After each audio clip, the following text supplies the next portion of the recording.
So Tricia, welcome to Leader Pass Podcast. I'm glad we just got to meet, and we're at the conference together. First time for you and for us. First timer. I'm so excited to be here. Thanks for having me. It. Yes. I'd love to know about what you do and give us a little bit of background on yourself and kind of shed light on what you do for others. Yeah. So I grew up in the fashion industry. I'm a retired runway model. Cool. Who decided to become a doctor. So natural fit. I know. Fit. Yeah. And so I became a naturopathic physician and really became fascinated with the adrenal system and how stress impacts us and our behavior.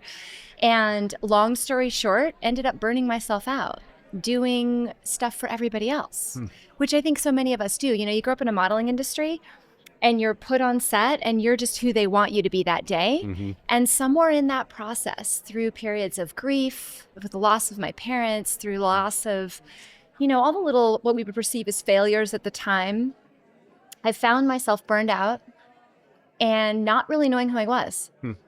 And there was a moment where I went, gosh, I don't think I'm showing up authentically as who I am. I think I'm showing up as what everyone wants me to be. And had to pull myself out of that depression. So you know what I did? I went back to what I loved to do as a kid, which was hip hop dance. Seriously? I walked into a class with 14-year-olds dancing hip hop. No. And jumped in and started dancing. And that's been about 10 years now. And I now dance 7 hours a week. Wow. And I speak a lot about really modeling behavior. And I host a podcast called What Am I Modeling? Okay. About how we really do influence others by modeling behavior of authenticity and not always trying to fit in with everyone. And do you have kids? Yes. Yes. So I look at my kids and they're like, scrolling and looking what everyone else is doing, and they're setting up of who they have to be based on what someone else is determining. Mm-hmm. And we know as we get older, that doesn't equal success. It doesn't work, yeah. You know, we have to really embrace who we are instead of just relying on other people. So I speak a lot about that and the neuroscience behind it. Okay. You know, our brains change when you model different behaviors, and they change the brains of the people around us, which is freaking fascinating. That is cool. It's very cool. Do you find that people pick that up based on how they're raised or the early stage, like you did with modeling, just early, young? When did you first do that? I was 9 months old. Okay. My mom was a Janssen Smile girl. So that was like the Victoria's Secret models of the 60s, like they showed their belly button. It was a big deal, right? It was a really big deal. And so when I was born, they were like, oh, look, she's cute. We're going to put her in front of the camera. But to answer your question, yeah, I think, you know, just looking at how the brain works, we watch, right? Toddlers watch what you do to learn behavior. So when you're thrown into a world like that and you're taught, if you just walk in that direction, you just wear those clothes. Nope, honey, we want you to be happy, or just pretend your way through this. And that's how you learn. And then watching my mom go through the same industry, always looking for her weight, always trying to be what was perceived as what a woman should be at that time, which was a really interesting time for her, right? Growing up in the, you know, being in the 60s, modeling in the 60s and 70s. And I watched her through the 80s and 90s. So yeah, I think we learn a lot of those patterns. And it's scary to change. And we get that mode of fear. So being an adrenal doctor and looking at what do we do when we're in fear, you know, what little things do we miss? What opportunities do we miss? What joy do we lose when we're just trying to achieve on a certain timeline? Right? And not really saying, gosh, you know, I'm missing so many of these opportunities trying to please other people. And there was a pivotal moment. May I share it? Yeah, of course. So my mom and I were very close, and she was diagnosed with cancer. And of course I stopped, you know, decided to help her, heal her, be with her, as well as be a mom and be a physician and continue to model and wear all the hats that we wear to do all the things. And we were sitting in bed, which is where we sat at the end because she couldn't walk. She couldn't go to the bathroom by herself. She was about 90 pounds and about 5'11". Wow. And couldn't feed herself, you know, couldn't do all the things that we do every day. And I said to her, Mom, do you have any regrets at all? And she took a big sigh and she said, I have one. She said, I wish I wouldn't have spent so much energy and time worrying about losing that 10 pounds because I would give anything to have that 10 pounds right now. And I was 40 years old. And in that moment, I thought, oh my God, how many things do I worry about and try to control? And how much do I miss?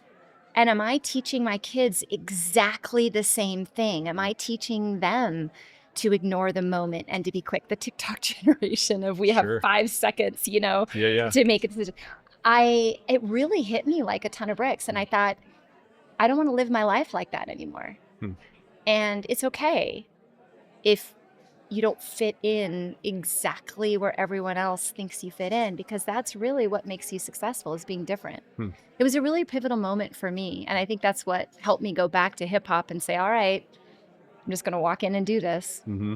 That's amazing. Thank you for sharing that. Yeah. How do you help people that are like hearing this right now and go, okay, I get it. I feel it. What do I do? Like, what's the first step that you encourage them to do, other than just the awareness that that's probably how they're living, Well, I do think awareness is key. You have to see it first. One of the things that I did was I started looking at my life and all the things I worry about in my day. When my son started driving, I worry, oh my gosh, is he going to hit a tree? Oh my gosh, is he going the wrong direction, right? I have no control over that. So one of the first things I did is I wrote everything down that I worried about or thought about in a day. And I asked myself 2 questions. Do I have control over the outcome? And is it worth my energy to put into this? And based on those answers, I either took it on, delegated it, or let it go. Okay.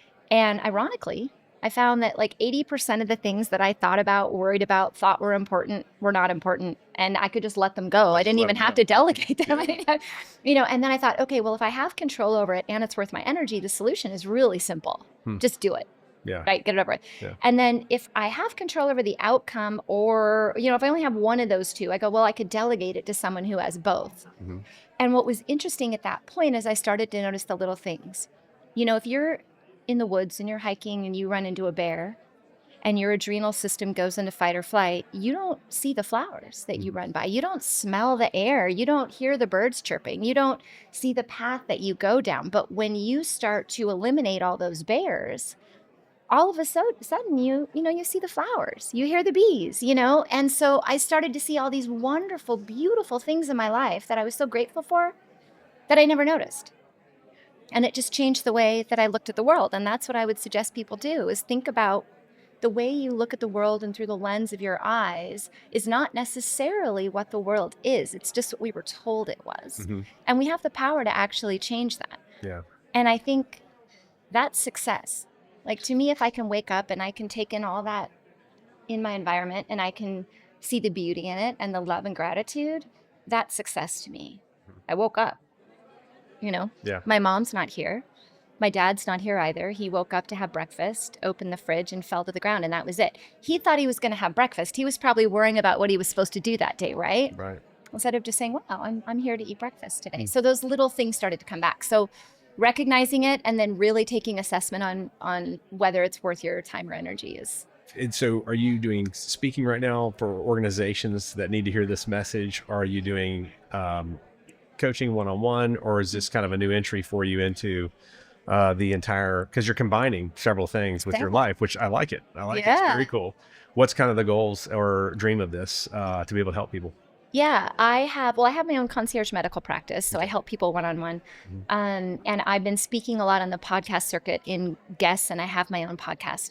But yeah, I would like to speak to more people about this. And a real passion of mine is catching people when they're younger, because I look at the youth and the suicide rates and the anxiety and the health challenges that younger people are experiencing. And looking back, I go, gosh, if we could offer changing their adrenal system, changing their fear response, and helping them understand their self-worth and that being unique is what's amazing, that would be my true passion. But I'd love to speak in so many different areas. Yeah.